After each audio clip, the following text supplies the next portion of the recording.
D-Style, we are live. Power Punchers, another great episode is here. And I'm live from Sleep Number Studios, sitting in front of the the Sleep Number bed. What's going on, D-Style? Yeah, I'm just chilling, man. I can't wait to get this one started. Power punchers, let's get it started.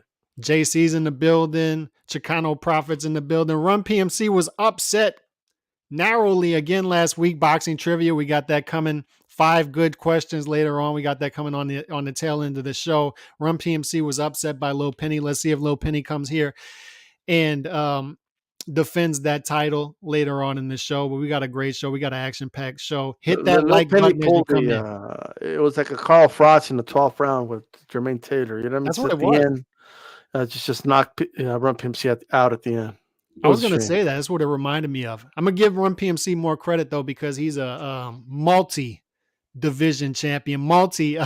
He's won, 7, 8 titles right now. So Run PMC is a juggernaut. I was really shocked by that comeback victory by Lil Penny last week. But we'll get into... And, of course, we had our Steve Harvey moment where we announced him the winner, but he wasn't because Penny actually won. It is what it is. You know what I mean? So everybody be on the lookout for the replay. You know what I mean? Throw those flags if necessary. We did do that. I had my Steve Harvey moment last week. But hit that like button as y'all come in, man. I'm excited to be back in the building. We got a special Wednesday episode, and we're going to be back Wednesday night next week as well for a special Valentine's Day episode. So I got some cool stuff lined up for that. I wanted to hit on, before we get into Canelo, and everybody's going to want to talk about Canelo, I wanted to hit on Boots Ennis with Shawn Porter's comments that are out there on Boots Ennis. Before we get into that, I wanted to give because I never officially gave my thoughts on the Amanda Serrano 2-minute, 3-minute round thing with Katie Taylor. I dropped a video last year on this channel about why I wasn't watching female boxing at the time. I've changed my stance on that now because of the very things that we're talking about. But 3 of the things that I wanted to see from female boxing. Number 1 is I wanted to see more knockouts. Number 2, and more knockouts would come if number 2 happens, is 3-minute rounds, which I'm going to talk about in a minute. I want to see 3-minute rounds in female boxing. The female fighters want to see it themselves. We all would rather see 3-minute rounds than 2-minute rounds. There's no flow to a fight with 2-minute rounds, in my opinion. It's more like amateur boxing. So we want to see 3-minute rounds. But the third thing, and why female boxing is heating up right now, in my opinion, is rivalries, right? Every sport, doesn't matter what it is, dude. If you have rivalries, people are going to watch it. It doesn't matter if it's darts, bowling. If there is a rivalry there, like a legit rivalry, people will watch. And it's why female tennis has been so great for so long, right? I mean, you had Martina Navratilova, Steffi Graf, Jennifer Capriati. Now you got Venus and Serena Williams. You have rivalries there. You've always had rivalries. And female boxing is now having that. You have Serrano and Katie Taylor here. You got Savannah Marshall, Clarissa Shields. You have legit bad blood rivalries now in female boxing, and that's good to see. But I say all that to say, number 2, I wanted to see 3-minute rounds. So I'm not a guy here bashing Serrano for wanting to fight 3-minute rounds. It's just the context in which it happened, right? If you wanted to fight a 3-minute round against Katie Taylor, set it up before the fight is signed. Okay, and I understand contracts aren't officially signed till fight of the week. You can change things, and I'll get to that more in a moment because that adds to my point. But if you're out there saying you can knock Katie Taylor, you have all these knockouts with 2-minute rounds, you can knock Katie Taylor out in 2-minute rounds, and all of a sudden the fight is signed. You're at the press conference, and all of a sudden you want 3-minute rounds. Okay, so I see people out there, and I saw HLD doing this. Shout out to HLD, great guy, saying that this is a savage power move, right? By Amanda Serrano for calling out a 3-minute round. When in fact, from my point of view, it's the opposite. It makes her look weak to me for changing the outline of the fight after it's signed. Like, I don't know of any precedent for this. Like when Billy Joe Saunders wanted a 24-foot ring for Canelo and 20 was signed, were people out there saying, "Oh, this is a savage power move by Billy Joe Saunders." People were criticizing Billy Joe Saunders when Floyd was changing glove sizes and different gloves for Marcos Maidana, and when he was changing weight for Juan Manuel Marquez. Were they saying, "Oh, there's a savage power"? No, they were criticizing him. So I don't understand. To me, this is it looks weak from Serrano to me because we all know she wants the 3-minute rounds because it's an advantage to her. So it Well, almost looks to me she like thinks it she is. She doesn't thinks feel it is. confident in the 2-minute rounds. That's what it looks like to me. Go ahead. Well, look, it's like this. If you're going to race Usain Bolt and he beats you in a 100, you can turn around and be like, "Wow, I think it should be 150 meters." Right. You know what I mean? Like, let's do a 40-yard dash instead. Like that's not how it works. Right? You know what I mean? And All I know is this. because you're wanting to add the length of the fight Right. doesn't make you more powerful to me. It doesn't make you look more powerful. To me, it makes you look sort of insecure that you want to change the rules of the fight after the fight is already signed. That's where I'm coming from. I just think it's head games.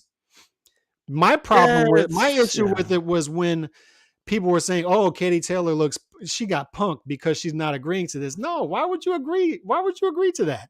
Why would you agree to it? Why would you agree to something that it's that already nobody signed? else is expected to do. Like nobody. And I don't buy this bullshit that Serrano's been wanting to do it. If she's been wanting to do it, okay, Serrano's had multiple fights. She's won in 8 divisions. And she's accomplished all these great things, but never ever requested. Forget the 12 rounds. That's not going to happen. Just put that to the side, okay? But for a 10-round fight, never requested 3 minutes ever. Never ever did it. She's been a pro longer than Katie Taylor. Mm-hmm. Katie Taylor's actually done 3-minute rounds in the amateurs and won gold medals doing it. Amanda Serrano's never fought 3-minute rounds ever, but all of a sudden, she does a power move on the second press conference. And the power move is, let's do, it's just a suggestion. That's all. It's just 12 rounds, 3 minutes. Knows the WBC is not going to approve it. Knows Sula ain't going to go along with it. Knows the New York State Athletic Commission will likely not go forward with it. The likely part is the 3 minutes, by the way. As far as the 12 rounds, forget it. They're not going to do it, right? Whether we like it or not, unfair or not. So that's that. Also, you both are the number 1, number 2 pound for pound in the world under these current rules, okay? When Serena Williams reaches the finals in Wimbledon, okay, her opponent doesn't turn around and say, "Hey, let's do as many, what do they call them in tennis? A grand slam? No. Like how many series? Is that what they call them? I thought they called them grand slams. No. I'm talking about the game, brother. Like the sets. Oh, let's do as many sets as the men. Come on, let's do it. Let's break barriers. Right. Serena's going to be like, "What the fuck? We got to this final under these rules." Like, no, you don't change the rules, right? You don't get to change the rules. Also, look, I'm hearing a lot of stuff about Amanda Serrano, okay? Amanda Serrano could have stopped Heather Hardy, all right? You think she's going to stop Katie Taylor? Like, come on. So at the end of the day, well, we're having no time to talk about the fight, but this whole Chicano Prophet said maybe it has been discussed, brother. Just because you're attracted to her doesn't mean she's right about everything. Okay, like in this case, she's not in the right, and everybody knows she's not in the right. Right? No. It's all blowing hot air. That's all that is. It's no different than Conor McGregor challenging Floyd to a UFC fight once he agreed to a boxing fight. Well, Nate, let's take it to the octagon. Let's take it to the octagon then. Like, well, no, it's a boxing fight. Was Floyd a punk because he wouldn't go to the UFC after they agreed to a boxing fight? Right. Right. You're exactly right. No Paul's asking what's the advantage to Serrano. The advantage is you add the extra minute and the power puncher gets the advantage because that's the theory, right? That's the theory that if you more time on the clock, you lengthen the fight for women's fighters, but then have more the whole fight, the way they fight changes drastically if it's 12-3. Everything changes. And we're all for 3. I don't know anybody now at this point who wants them to stick to 2-minute rounds. I don't know very many people. From what I'm seeing, everybody wants them to switch over to 3-minute rounds, including the participants. So we all want to see that.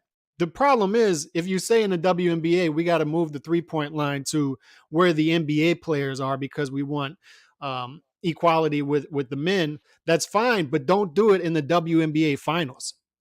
All right, Right. don't Let's do it break barriers. right before game one of the WNBA finals. Started in preseason, started in the exhibition games. Okay, so ease your way into it. And if they want, I have no If problem you if they wanted to expect, do it.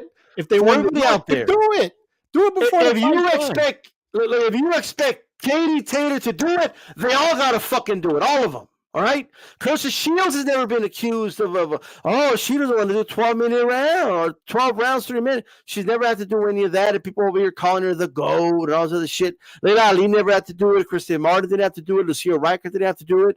Okay, Ann Wolf didn't have to do it. Right? Serrano's been a pro longer than fucking Taylor. She was already in the pros. Never had to do it. But now people are looking at Katie Taylor. Oh, you don't want to do 12 rounds, 30 minutes, huh?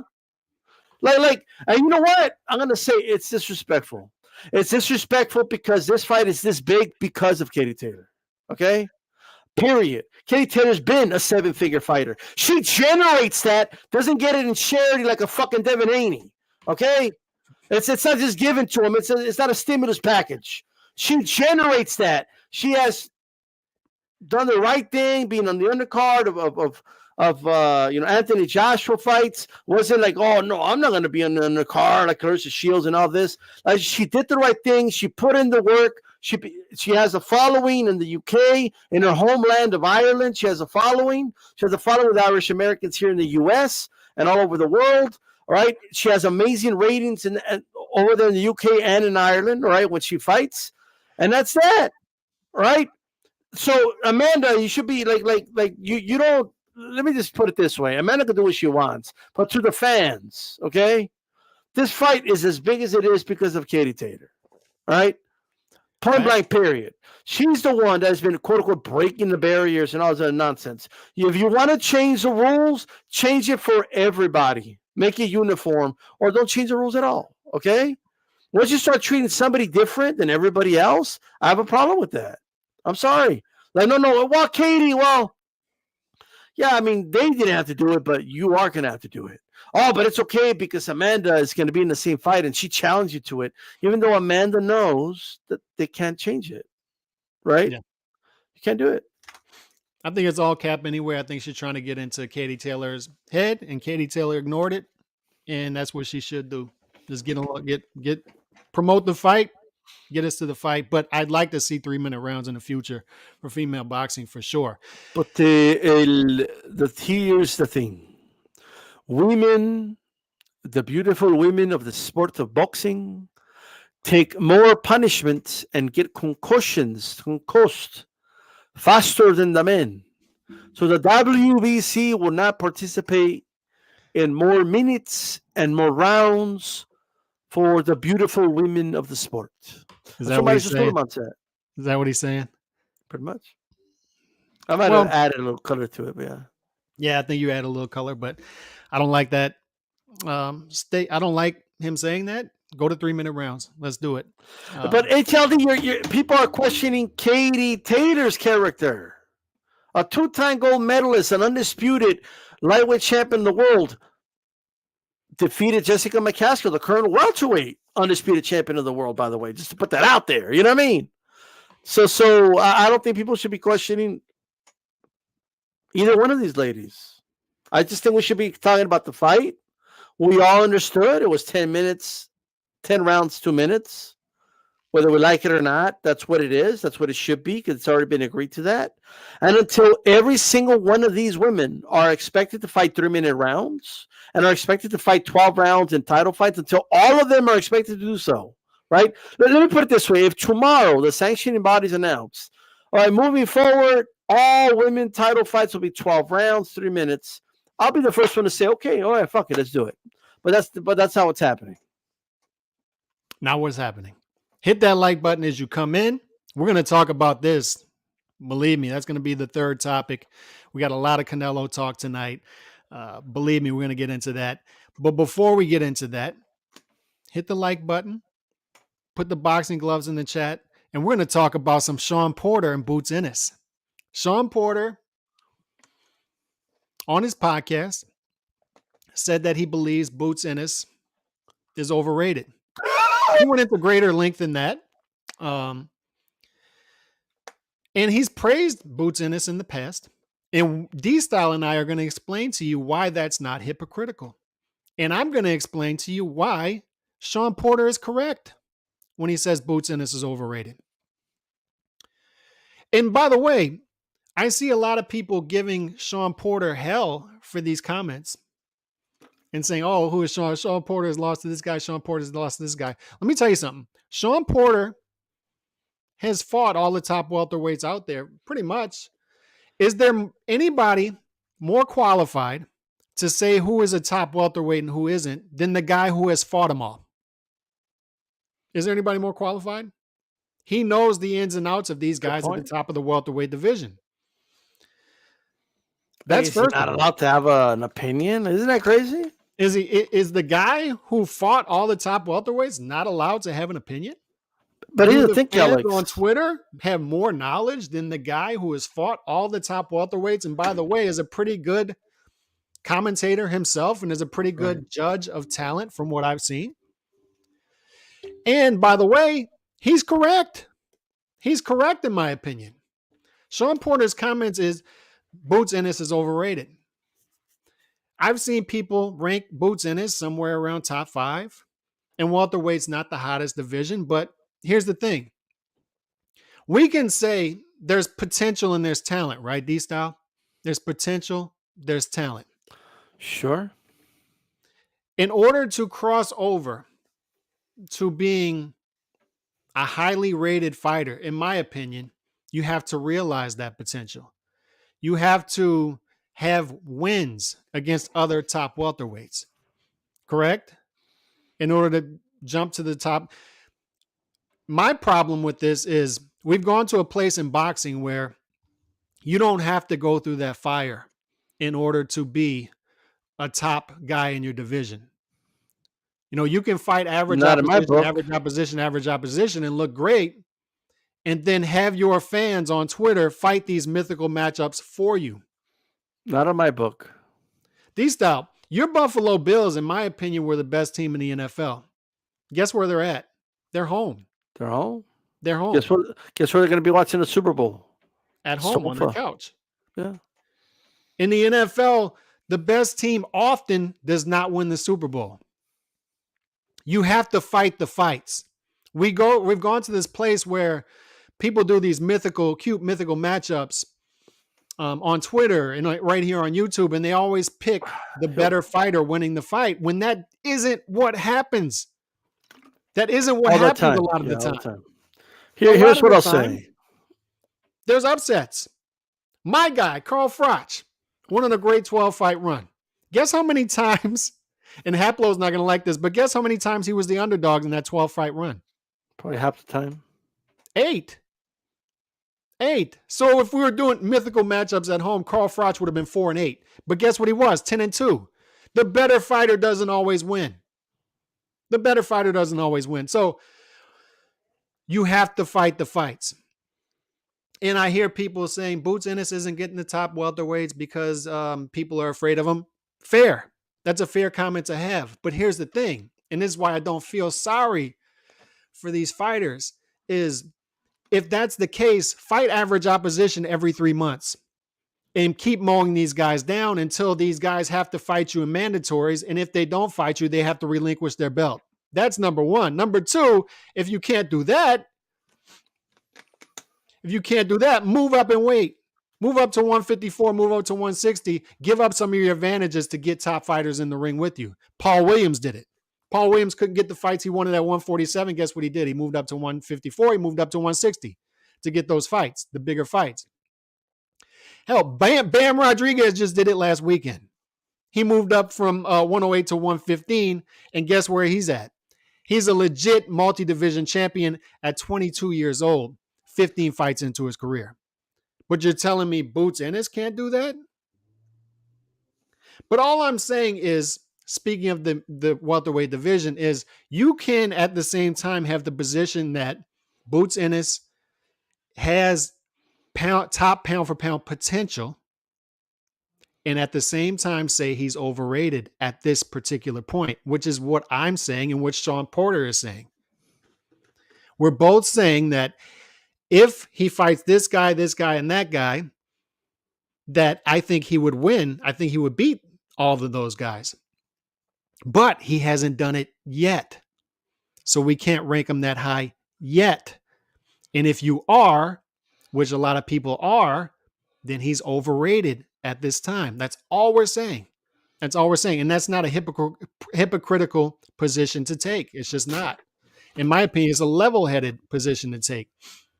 You can't rank him ahead of guys who have already beat that guy and that guy and that guy, or at least fought that guy and that guy and that guy. Resume experience has to count for something. It has to count for a lot. We have to go back to a place where resume experience counts for most of what the mixture, the formula of what we're using to rank these guys. But right now, it seems to be weighted more on potential. And I don't like that. Your thoughts? Look, if I don't know what y'all's that are listening out there, whether it's live or archive, I just want you to think about whatever it is you do for a living. Okay? If you're a carpenter, if you're a cook, okay, if you're a manager at a store, or whatever it is you do, okay, it doesn't matter. You're an entrepreneur, or whatever it is, okay?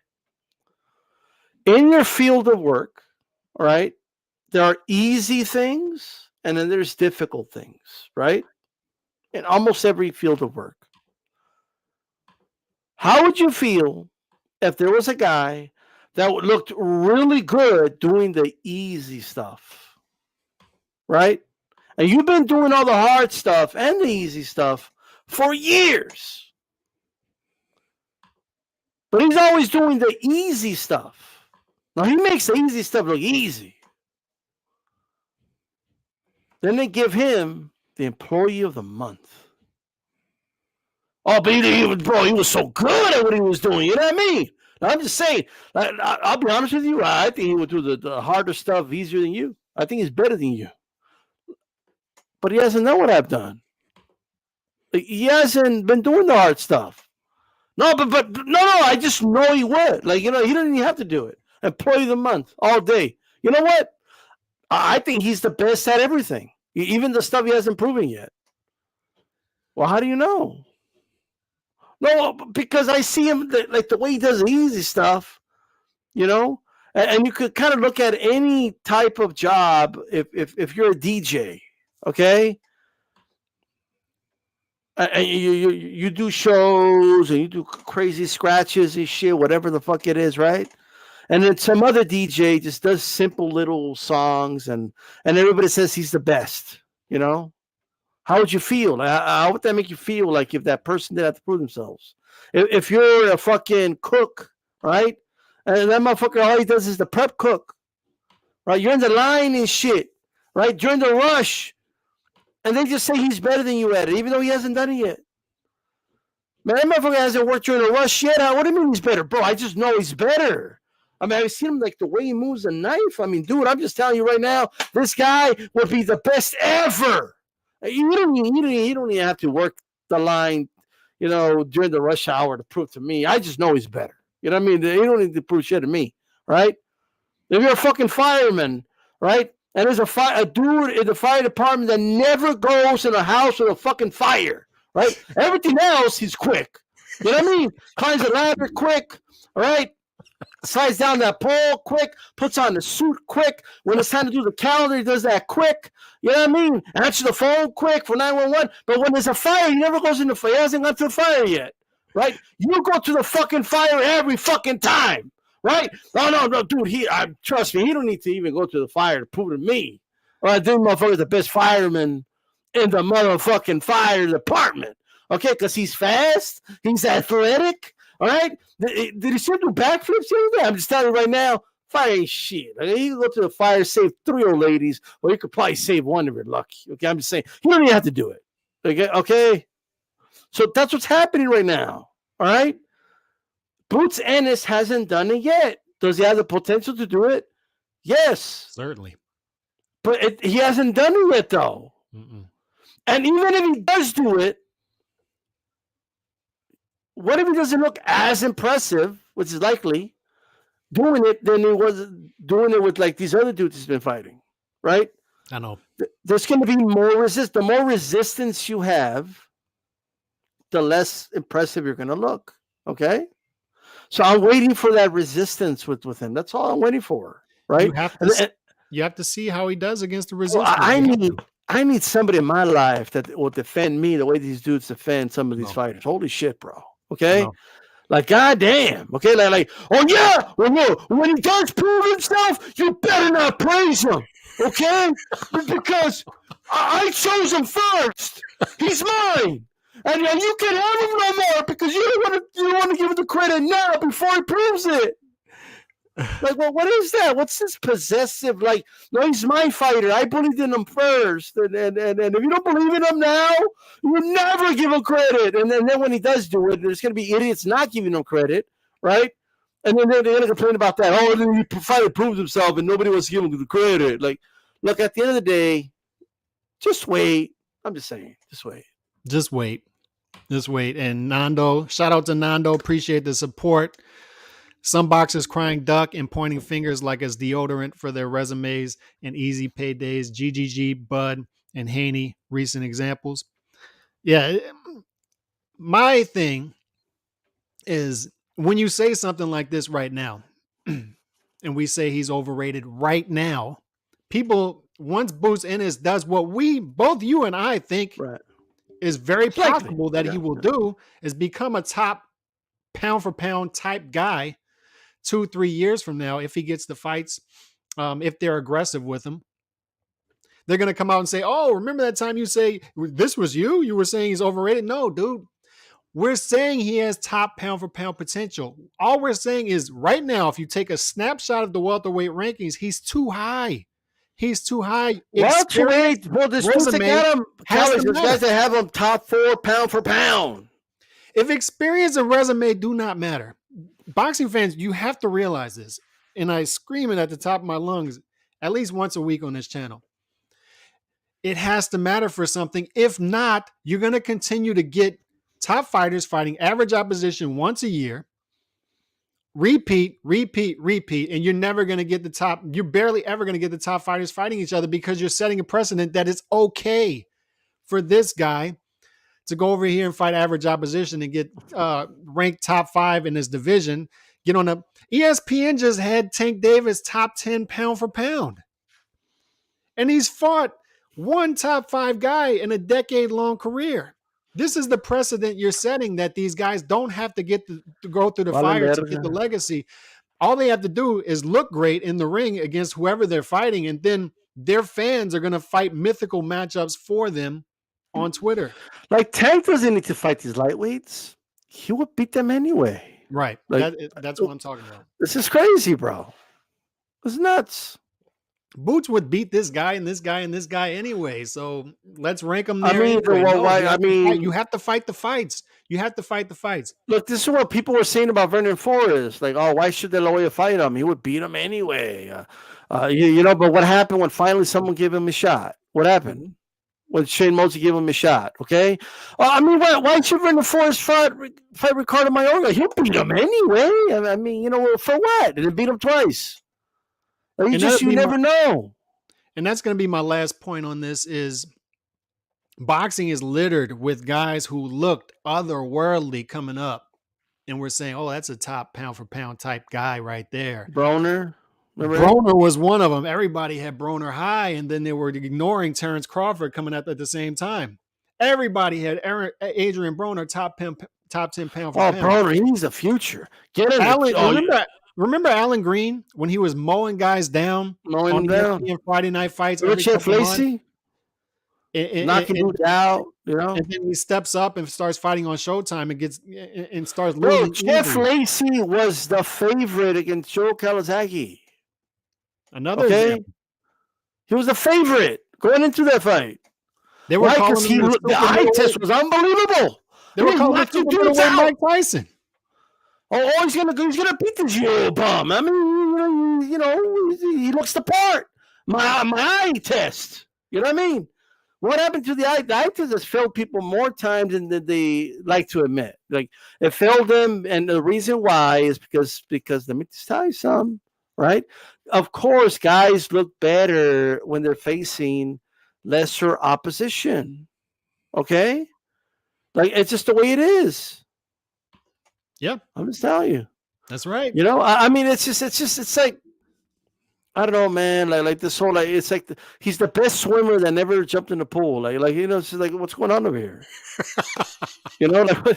Like we can presuppose it, I guess, but you can't rank it, you can't rate it because it hasn't happened. Right. It's like a group of 5 team. You're not going to put that group of 5 team in college football at the top 5 The or coach 10 said right away. too, by the way. Prove themselves. Devin Alexander was another guy that looked Yeah. really good on the come up. Amir Khan looked amazing, and then somebody clipped him on the chin, and we're like, whoa, what's up with that? Brady's Prescott got him, and then that was it. So yeah, boxing is littered with such examples, and who's to say Boots Ennis won't be that example? We don't think Zab Judah. And it's not hating to say he's overrated right now. That's the point Zab, people don't get. All we're saying is there's a correction that needs to happen with what you think he's way up hot here, and he's not. He should be a little bit further down. That's all we're saying. There needs to be a correction. That's all we're saying. We're not saying he's not a great talent. He is. He's just overrated at this time. I just want this dude to put on his fire suit, okay, and get in the fire, okay, and then we'll talk. Right? And yes, of course, if he looks the part, I'm going to say, hey, this dude's the truth. I rate him high now. I think he's better than Crawford because you know what? He beat Crawford. Right? Mm-hmm. Like, I don't want to say, like, people, you know how people are. Like, no, I called it 3 years ago when he was only 5-0. I knew. Like, you know what I mean? What about those dudes you're wrong about? Like you never talk about those, you know? Right. But let's get into Canelo. Y'all hit that like button. I knew the whole time, just like everybody knew that Andre Ward was winning. Everybody picked Andre Ward to win the Super I did, by the way. I'm just putting that out there. I did too. But you know what, though? Even though I picked him to win the Super 6 tournament, I didn't have him rated number 1 in the world when the Super 6 tournament started. You know what I mean? Once he beat Kessler, okay, top two, maybe 1, but he proved it. You know what I mean? Like that's all I'm talking about, because sometimes they don't prove it. Look at Juanma. Juanma was like, the next Cotto, and then he ran into Salido, and it was all she wrote. Yeah. And I'm not sure what this question is he good or not? I guess he means Boots. Yes, Boots is very good. Well, we're not hedging at all, brother. You're reaching. Right. So Canelo. Now, I want to say, consider the source. Hedge. First of all, consider the source. Yeah. This is coming from Coppinger. Consider the source. But it seems to have some legs to it that Canelo is nearing an $85 million deal, something of the sort, to fight Bivol in the summer, and then fight Triple G in September if Triple G gets past Murata. A lot to unpack here. First of all, what was your first reaction when you saw this? I saw Coppinger's name on it. So I don't know what to make of it. You know what I mean? I don't know if this is true. I don't know if this is like a way of like, I don't know what's happening behind the scenes. You know what I mean? I don't know if he's negotiating with somebody and maybe they're being a little like whatever, so this shit gets out. You know what I mean? It could be anything. But I do think Canelo in just a couple months has shown people like, look, I could fight whoever the fuck I want. It's gonna be a big event, so you fuckers better make a decision. You know what I mean? It's as simple as that, man. And I don't know what happened with the Charlo. I got excited about the Charlo fight. You know what I mean? And now it's like this, but I don't mind the Bivol fight. In fact, I think Bivol's a tougher opponent than Golovkin at this point. Bivol's a tougher fight than Charlo, too. I believe so, yes. I agree. I think clearly so. I thought that Charlo was the weakest. Out of all the names being thrown out there, I felt like Charlo was the weakest matchup-wise because he's coming up from a different way. He doesn't have a size advantage against Canelo, and he's too economical. He doesn't throw enough punches, and he doesn't have the power to knock Canelo out because Triple G and Kovalev didn't do it. So if they're not going to do it, Charlo's not going to do it. So I just thought that was an easy fight for Canelo. It is an But easy fight for Canelo. I'm thankful that he's going back to the zone. I'm thankful that he kind of snubbed PBC here. Mm. And I think it's going to force Charlo into doing something else. Charlo needs to move up to 168 now and challenge a Caleb Plant, challenge a Benavidez. That fight needs to happen. Caleb Plant called him out. Caleb Plant called them out. That's right. So these guys, other guys need to do something, which is going to bring me to my next point. I like this. I like Bivol. I think that's going to be a little bit of a tougher fight than people think for Canelo, but an easier fight than Bitter Beef would have been. And I like the follow-up of Triple G. Now, here's the thing. Okay. I know people say, oh, Golovkin again. This is already water under the bridge. If other guys were out there doing stuff, because I've heard your point before, and I agree with it. Golovkin hasn't been setting the world on fire since that second Canelo fight. So all things being even, you're right. He doesn't deserve a third fight based on what he's doing recently. But here's the thing. Nobody else between 160 and 175 is really doing anything. So it gets to the point where we're saying, when we talk about Canelo sweepstakes, it gets to the point where you're pretty much picking the tallest midget, right? Like nobody else is doing anything. Nobody at 175 is mixing it up. Nobody at 168. He's already cleaned out 168. Benavidez has had opportunities and spoiled them. Nobody's doing anything at 160. So you're looking across and you're saying, okay, if Triple G fights Murata in a big fight over there in Japan, big money fight, unification fight, if he wins that fight, he's done more than anybody else we're talking about, just based off of that win. That fight, yeah, I agree with you. And look, let me say this, though. Yeah. That's not a walk in the park. This is the part of the equation that is the flimsiest right now, is Triple G actually winning that fight. Because all of this, according to the sources, hinges on Canelo beating Bivol and Triple G beating Murata. Triple G beating Murata is not a given. That's not a layup. That's a three-pointer. That's not a layup. Well, none of them are givens, right? Which makes it interesting. Like, do you want to dive into a two-fight deal where it requires both the you to win? Like, you know what I mean? But all I know is this. I don't even know if he's going to fight Bivol or Charlo or what, because I just want an announcement soon, because May is not that far away. We already started February, and this is a short month too. You know, before you know it, it's gonna be March. So they got to do an announcement ASAP, and then we're talking early May, Cinco de Mayo weekend. So it's not even like that far away. So they got to do an announcement soon. I like the Bivol fight. Okay, I think Bivol is a solid fighter. He's a mover. People say that Canelo has trouble with movers. You know what I mean? So there you go. He's a mover. I think he's a better option than Smith, because he already beat Smith. You know, so there's a process of elimination, like reward the guy that won the fight, not the guy that lost. You know what I mean? So that's what I would like to see personally. You know what I mean? It's clear as day right now that in order to fight Canelo, you need to have a title, and you need to be around his weight class, right? He's not going to move back down to 160. Okay. He's at 168, 175, and he has all the belts at 168.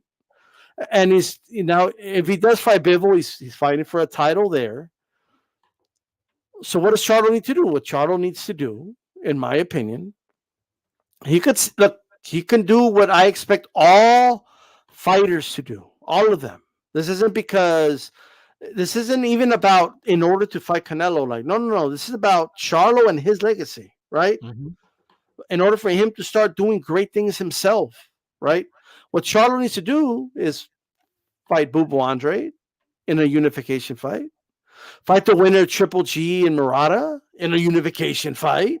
Those are some options for him, right? If he wants a Canelo fight, then move up to Canelo's weight class, right? And fight somebody like a Caleb Plant and do what a lot of guys have done in the past.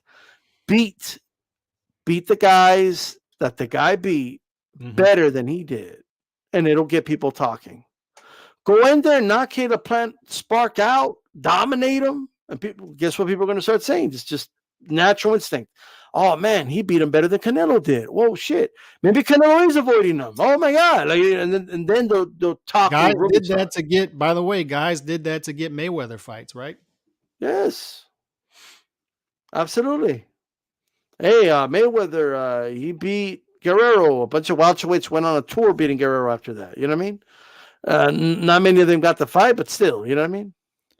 Yeah, and I think the Triple G thing needs to be talked about because there's a lot of comments out there that Triple G doesn't deserve the fight. But here's the thing: when you talk about polls, everybody does these polls. Who should Triple G fight next? I mean, Canelo fight next. When Triple G's on that list, he always wins. So there's something there. Obviously, Golovkin brings something to the table that these other fighters don't monetarily. It's a bigger fight. I mean, like I said, if he wins the Murata fight, he's done something to actually get that fight. And it is unfinished business. Now, how that fight plays out, I know you've said that, look, Golovkin is Golovkin. That'll always be a tough fight for Canelo. I just think that it's a great opportunity for Canelo to finish this off because you're getting Golovkin, who is older. You're getting Golovkin, who hasn't been setting the world on fire, 40 years old. Father Time is undefeated. So, yeah, Golovkin might always be a tough matchup for Canelo, maybe. I'll be But if you're going honest. to do it, this is the time to visit it right now. To be honest with you, if I'm Canelo, I'm telling Eddie Hearn, like, why is Gennady Golovkin in the package? Like, why can't he just give me a deal to fight Bivol? Yeah, Right? Like, if I'm Canelo, to be honest with you. but like I'm saying, it's a big fight, right? It's a huge fight. And if But you don't think like, I think everything in life has an expiration date.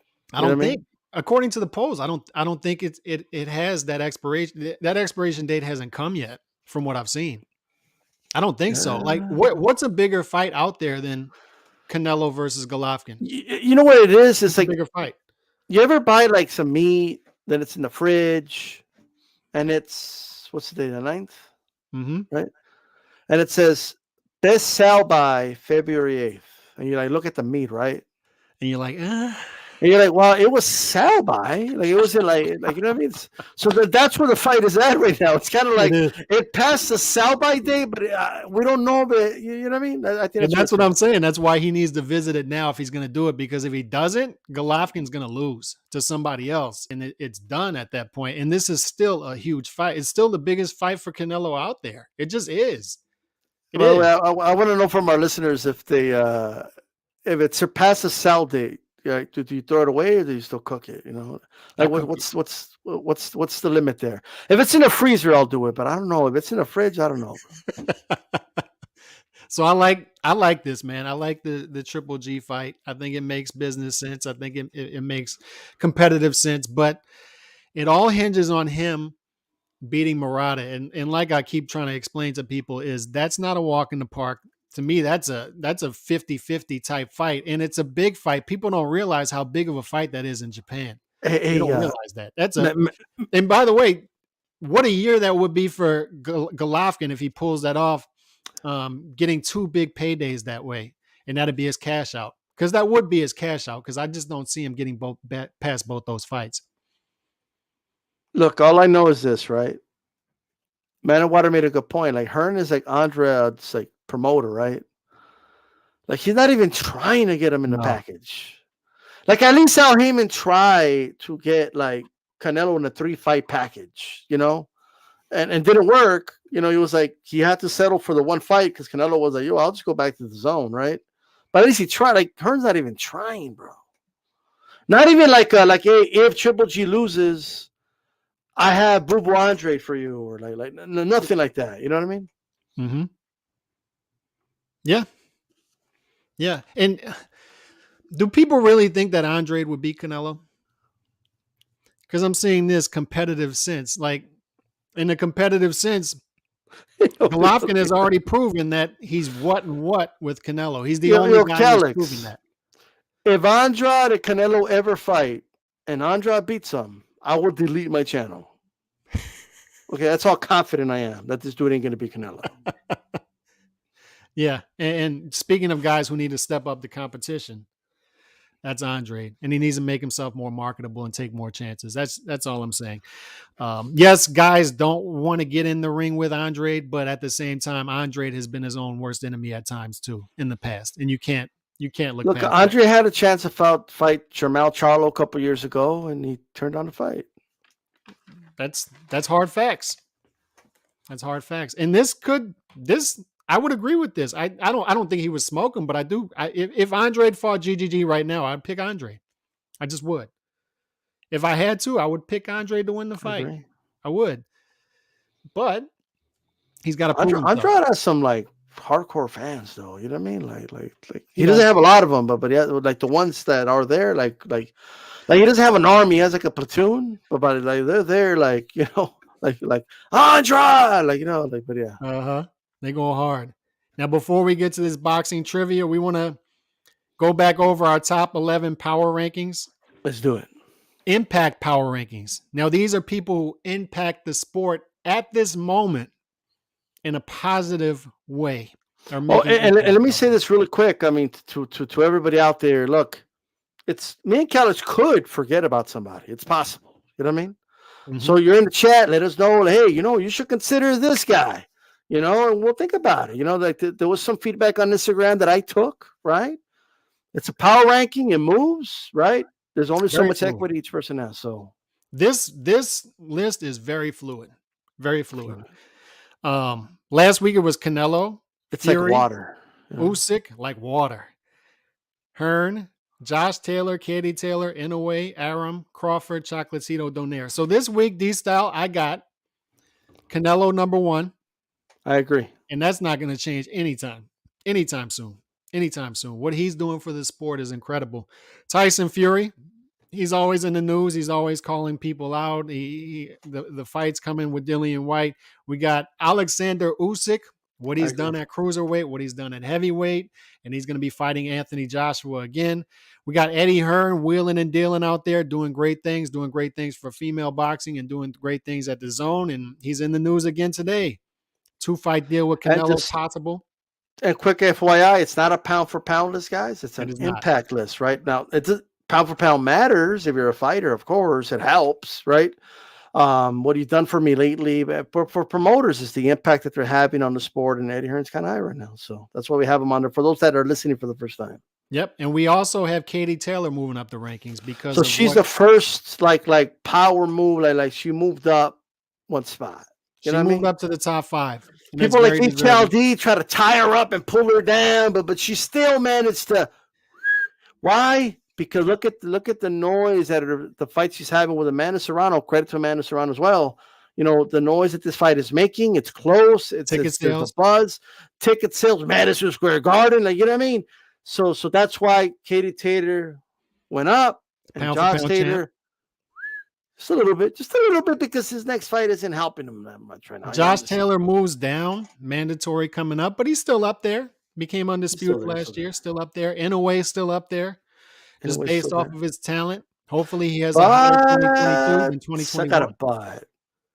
So this is where we start, right? Okay.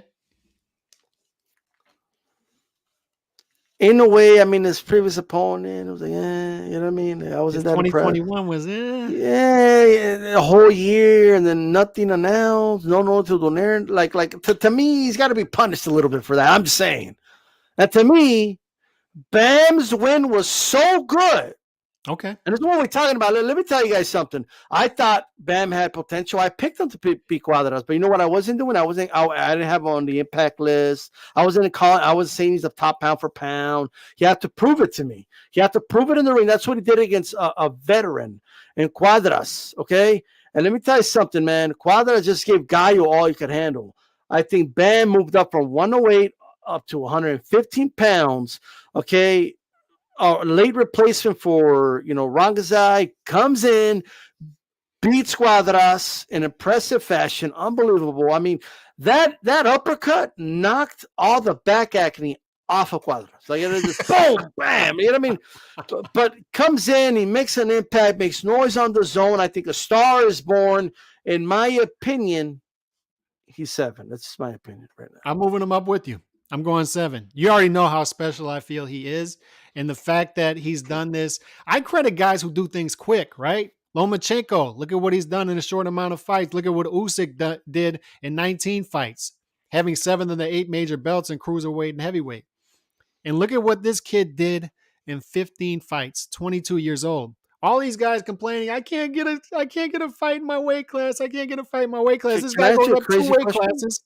two weight classes on week's notice, and wins a legitimate championship. I want to ask you a crazy question. Okay. Would you pick Bam or Chocolatito? Oh man, that would kill me. It would kill me if those two guys fought. But isn't it crazy that this 22-year-old kid, like you're like thinking about it? I am. I'd have to pick Chocolatito based off the experience and based off of his experience at 115. You think the old man would hang? Is that what you're telling me? I'd have to, man. But this kid's special. I don't know. Do you think he beats Gallo? Yeah, I think so. All I'm saying is just like, I'm just saying, like, he made an impact. Like people don't realize that there's a lot of conversations we're having, and we were just talking about this kid being at 108.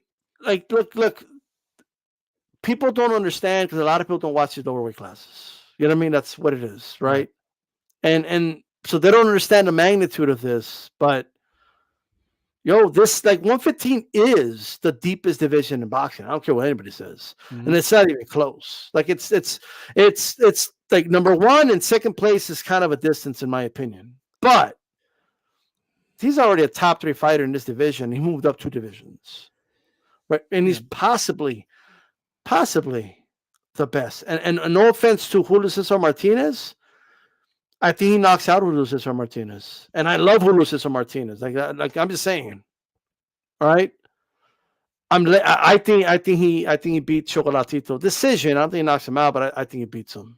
To be honest. And just to put it in proper perspective for people out there who don't watch lower weight classes and just think, oh, it's a couple pounds. The lower you go, the more each pound is magnified, right? So moving up from 108 to 115 is similar to moving up from 130 to 140. So to put it in proper perspective, what they're trying to and I talked about this on your channel last night, what they're trying to propagandize you into believing Tank is doing, that's what Bam Garcia actually did. He just did it.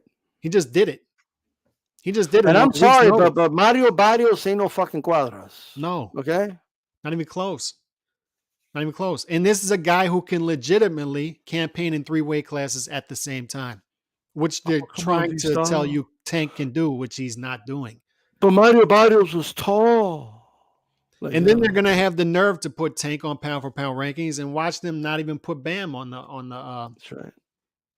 pound for pound rankings. So it's tough to watch. But yeah, we got to put Bam number 7. I completely agree with 7, and then Inoue moves up to number 8. Number 8 right now. He's losing ground. Got to make an announcement soon. Like he's got to make an announcement soon. I'm just saying, like in a way, you're gonna stay there forever. You know what I mean? This is an unforgiving listen, you know. Mm-hmm. And we'll have Arum what 8 or 9? 8? Yeah, Arum. No, Arum will be 9. Arum would be 9. Crawford will be 10. That's right. And are we putting before anything?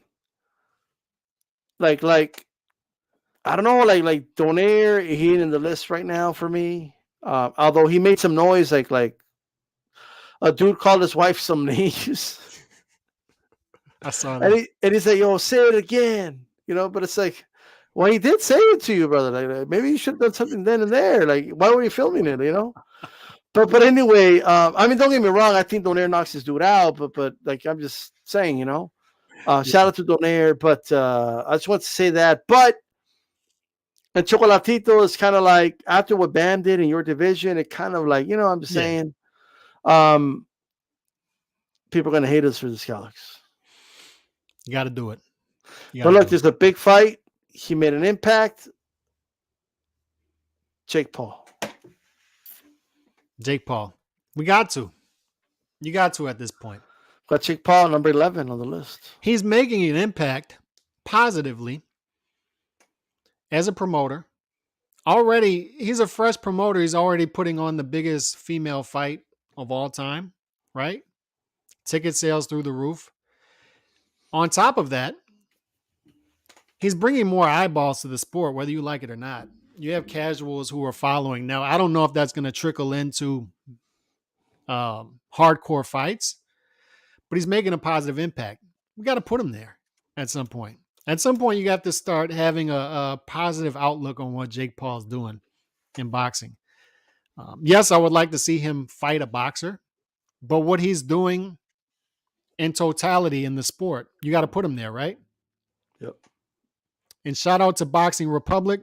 Like, share, and follow Calix and D-Style. We appreciate that as always. Your co-host, AKA the pirate. You know what I mean? The pirate, that's right. Saw her on Instagram with that eye patch. But we also have a dumpster juice. A dumpster. Shout out to our guy G Funky. Oh, wow. He inspired this for me. I have a dumpster juice list that I put together. And it's just names. We don't have to rank them, but I got guys on there. Keith Thurman, Tank Davis. I have them on there because Keith Thurman got tossed in a dumpster. Like I got him in the dumpster juice because Tank Davis knocks out Mario Barrios, moving up 2 weight classes, and then Keith Thurman fights him, the leftovers, right after, and can't stop him. And then talks a big game about, I'm a top welterweight. No, dumpster juice right now. Tank Davis is also dumpster juice. You know who else is dumpster juice right now? Raleigh Romero is dumpster juice. We got to put Raleigh in there. Al Heyman's in there. Oh, didn't get the deal with Canelo. PBC is going. We don't know yet. We don't know yet. Right? We don't know yet. He might. Right, he might. But PBC is going pay-per-view heavy. Not a fan of that. You know who else is dumpster juice right here on YouTube? The LDBC, dumpster juice content. So we got to throw the LDBC in the dumpster. Breaking news. Department. Breaking news. And that's facts. The middleweight division is dumpster juice. Middleweight division is dumpster juice. Man, just a terrible division. No mercy tonight. And the middleweight division is a sexy historical division, and look at what these guys are currently doing to it, D-Style. That's right. Just a dumpster juice division. Speaking of dumpster juice divisions, lightweight division, guys aren't really mixing it up the way they should be with all the talent there. Should be one of the deepest divisions. It's not. Sanctioning bodies, we got to throw them on the dumpster juice list, of course. All of them, WBC, WBA, WBO, IBF, A, B, C, D, E, F, G, whatever they are, they're dumpster juice. Julio Cesar Chavez Jr., just because. You know what? That dude, Ignacio Juarez, is dumpster juice, right? That's right. The juice that comes out of that, that's what he is. And I already know this narrative is going to start. And I'm putting this up here right now. This narrative is going to start that if Canelo fights Bivol and Golovkin, he's fighting 6 straight white guys. I already know that's going to happen. That he's not fighting. He's fighting white guys, stiff white guys, Eurobums, all this stuff. Even though a lot of them are European. What's just crazy? They'll just happen to be the guys on top in those divisions, right? Like if you go right now, it just happens to be that the top dudes are welterweight or black, and it's so the guy used to fight are Crawford, Spence, Ugas, right? But like I don't even think like it's just crazy how people just like think about that shit. You know what I mean? It's crazy to me. It's like you go lower in the weight classes, and some weight classes, it's all about the Japanese dudes. You know what I mean? You got to beat them. You got to beat Inoue, right? But for whatever reason, people want to make it about that. You know what I mean? But it is what it is. I ain't worried about it. And G Funky's trying to throw Makabu on the list. We can put him on the list. Makabu's a good guy, though. He's a nice guy, though. You know what I mean? He did not win that fight, though. Makabu did not win that fight, bro. Like Don King literally believed like Canelo's gonna fight his dude, and he like robbed that other guy. Man, that's crazy. I can't believe G Funky's put Makabu on my list. But the last guy is Oscar De La Hoya. Like I said, just because Oscar's always saying dumb stuff. He's still out, dude. He's still out there this week saying people want to see him fight. People want to see him fight Floyd. It's ridiculous. Nobody wants to see him fight Floyd. Okay, that one has an expiration date. Like that fight. Oh look, and this is another one. Mario Barrios. Come on, he's a nice guy. He's a nice guy, and he's actually trying his hardest. And he's trying his hardest as a B-side. He's trying. So I can't really put him on the list. No, I like Mario Barrios, man. I'm not gonna do that to Mario Barrios. Shout out Yeah, to Mario Barrios. Avatar Part 2. You know what I mean? G Funky is he's like Hey, the so Sandman. He's like the Sandman tonight. He's putting everybody. I got a good storyline for Avatar Part 2. Like, just think about it. Like the humans return, right? And they return with these champion boxers, and they have them like beat up the Avatar dudes. You know what I mean? Like they did Mario Barrios and stuff. You know what I mean? And they look like Mario Barrios after the fight. I think it's a blockbuster hit. But you see, Looks this just is like the thing too, is people see what they want to see, because Ryan Garcia is also on this list, obviously fighting a not so good fight coming up. we just threw Mario Barrios in there, and We just threw Mario Barrios in there. Oscar's on there. Why Julio I Cesar didn't. Chavez Jr. is on there. Ryan Garcia's on there. And I was about to put Burchelt on there for fighting Nakathila. Oh, come on. You know what? I don't have a problem. Do that.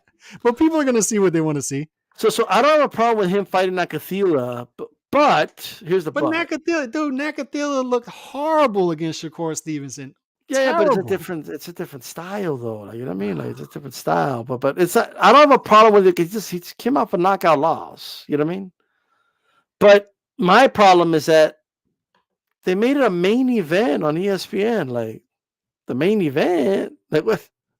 How is that the main event of a card? Like what happened to the days where guys would lose and like their next fight they were on an undercard? Like, you're right. If you're gonna have this type of fight, it's just a fight just to get you busy again, just get you a win. Like you know what I mean? I agree. Now for what everybody is here for, boxing trivia. Lil Penny. I haven't seen Lil Penny. So Lil Penny's probably not here to defend the title. Relinquished it. Lost it on the scales. It's like when Lennox beat Vitali and Lennox never showed up again. Everybody knew Vitali was going to dominate. That's what's happening right now. That's what happened. And guess what? We got Run PMC, the GOAT, in the building already. We got Nando in the building. We got G Funky in the building. We got Haplo in the building. All those guys have had strong showings in the past. So we got some heavy hitters here. And we're going to get right after it. We got 5 questions tonight. I got 3 questions, and then D Styles got his I think we should start with the Connect one, like the first one. Okay, go ahead. Do the 3 questions, and then we'll end it with the big one. Go ahead. You start it off. Yeah, so what we're going to do for everybody listening right now, okay? No Get prize. live, by the way. Get live. Make sure you're live, but don't be behind, you know what I mean? Okay, get your Alexa ready or Google ready, whatever you use, you know what I mean? You're going to connect 2 fighters. So you'll start with a fighter, and then this guy fought this guy, he fought this guy, then eventually you get to the other guy, right? Let me give you an example. Pacquiao and Junior Jones. Pacquiao fought Eric Morales. Eric Morales fought Junior Jones, right? So there you connected it, okay? All right, so go ahead and connect Saul Canelo Alvarez, who people have been talking about today, you know what I mean? Connect Canelo with Terence Crawford. But you cannot use Amir Khan, by the way. No Khan. Okay. Just throw it out there. You know what I mean? Connect Canelo to Crawford, but you cannot use Amir Khan. You can't use Amir Khan. I forgot to add that part. I almost messed up. It's all right. Who you got?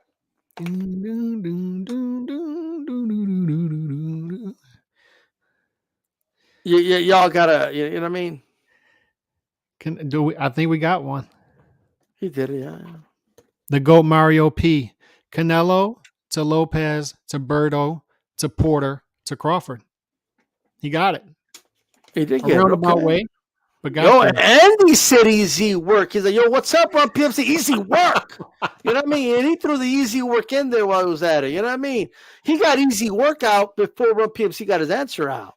So we got GOAT Mario P on the board, and he's a one-time champion already. So and by the way, Chicano Prophet and Run PMC have the one I had. Yeah. Yep. So that's the one I had as reference. But So the Go Mario P took a is on the different route. board. That's right. All right, so I'm going to ask my question. So let's get it popping. Question number 2. Which then undefeated fighter did Keith Thurman beat by split decision for the WBC World Welterweight title? Keith Thurman beat him for the WBC welterweight title. This fighter was undefeated at the time. Who was it? Who was the opponent? Do do do do do do do do do. Should get this one pretty quick. Do, do, do, do, do, This do. All right, who got it first? Run PMC comes back with a vengeance. You got to run PMC first, right? Like he comes back like he smacks Mario P with a straight right. Like, what are you talking about? Easy work. You know what I mean? Man, Run PMC is on the board. One for him, one for Go Mario P. Everybody, a bunch of people got it, but Run PMC came in right before Lee Groves. So we have Run PMC and then Lee Groves, but Run PMC got it first. So we got 1-1 right now. Let me hit you with the next question, and we're going to go to some historical questions, some on this date type of questions. Okay. All right. 25 years ago this week, Lennox Lewis defeated this fighter by 5th round TKO to win the vacant WB heavyweight title when this fighter had a mental breakdown in the middle of the fight. Oh, you give it away. Like if there was a doubt, the last part just gave it away. You know what I mean? Like, come on, people. You got to get it. You don't need to know if it was for a bout, nothing. Apple type, right? Boom, just like that. Apple type's in the mix now, finally. Who we got? Apple type came out of retirement. He got it first. Oliver McCall. And just last names work. So don't spend your time putting both names. If you want to just put the last name in there, it works. So but by the way, you know what's funny is that it's like if you would have just said who's the guy that had a mental breakdown, you know, against Lennox Lewis. One of the craziest things I've ever seen, by the way, still to this day. Lennox said he got it first. Let's see, is that true? What's that? Lennox is saying he got it first. Let's see. Did he? Danny Garcia, the GOAT, put Rockman. No, I got Haplo first. Is that what you have? Then I had Haplo, then Run PMC, then Lennox was best. That's how I had the order. That's how I have it. In fact, you want to put it up there? Yeah, we're gonna put it up there just because you know what I mean. You know, we don't need people over here saying that. No, that's not what it was. And believe me, I don't want to give Haplo any credit. Believe me. My mortal enemy. See here if I can get this shit to work. You know. There we go. All right. No, what am I doing? I'm sharing the wrong thing, brother. My bad. Oh. Can you cancel it out? I'm sharing like I removed it. All right. Like I was sharing the same freaking video. Like, I don't know what the hell. All right. Okay. But yeah, I have Haplo first. So is it sharing it? Oh, there it is. Right there. So what we're going to use the Power Punchers replay. And as you can see, there it is. Apple type was first. Okay. So barely. Just throwing it out there. Barely. There it is. Let me remove this one. Okay. That's what we got. Features on the show and everything, like replay features, the whole nine. So we got a 3-way tie. Somebody threw in the yellow flag. Yeah. We reviewed it. That's right. So we got a 3-way tie. Go Mario P, Run PMC, and Haplo. 1-1-1. Question number 4. 13 years ago this week, Jorge Arce was defeated by this opponent for the WBA, WBC, and IBF Super Flyweight titles. 13 years ago this week. The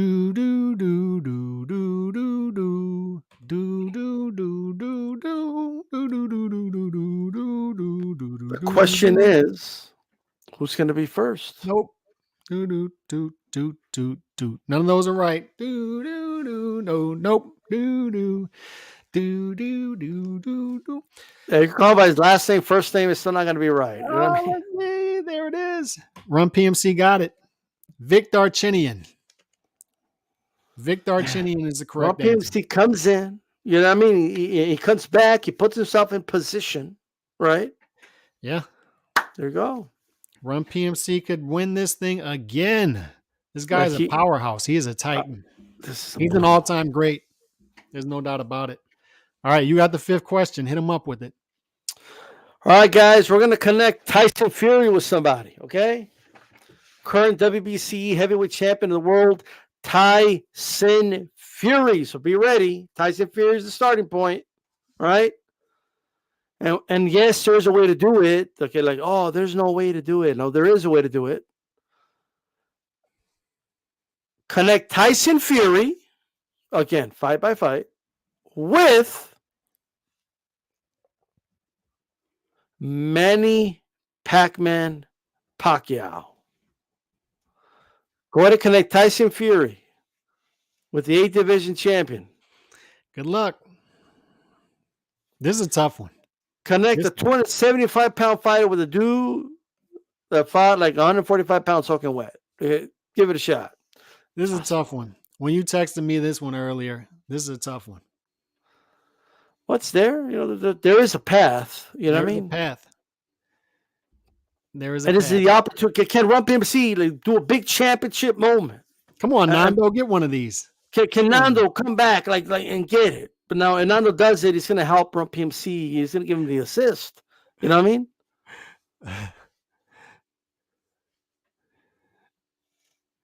So Jacob Torres says they're both use steroids. Salute. What's going on to Puro Sur? Thank you, Google. Now, it has to be professional fights, by the way. Just throwing that out there. Yeah. Lennox was best. It has to be professional fights. So Usyk and Porter fought each other in the amateurs. Yeah, right? That's not going to work. It has to be professional fights. This was best saying I got it. No, but not yet. Not quite. Remy said it killed his high. Porter fought Usyk in the amateurs, not as a pro. Correct. This was a tough one for me. You think it was tough? I thought it was tough. Let's see. The GOAT Mario P. Fury. Is this Mario P comes back. And he look, I have another one, by the way. Fury, Klitschko, Peter, Tony. Fury. And he says easy work, right? Tony, Roy, Hopkins, Oscar. Pack, he got it. He did get it. That is amazing. I had another one, by the way. Mine was Run PMC was at like Vinny Paz somehow. You know what I mean? He was trying to go as low as possible in the weight classes, you know. But I had Fury, Vladimir Klitschko, Hay, Bellew, Stevenson, Dawson, B-Hop, De La Hoya Pack. Who has a shorter path, by the way, me or Go? I think it's about the same. Looks about the same. All right, so we got a tie. His is actually one fighter shorter than mine, actually. Wow. So we got a tie between the GOAT Mario P and Run PMC. This is happening a lot. Yeah, but this one's like worth double. Isn't this one worth double? The daily double. Do you have a tiebreaker question? Because I didn't even have one ready. Because I wasn't expecting another tie. Can we? Well, they're tied. Like it's 2-2. So it would have to be only the GOAT, Mario P, and Run PMC can answer. Nobody else can answer. Only those two. So don't even help them. Don't put anything in the chat.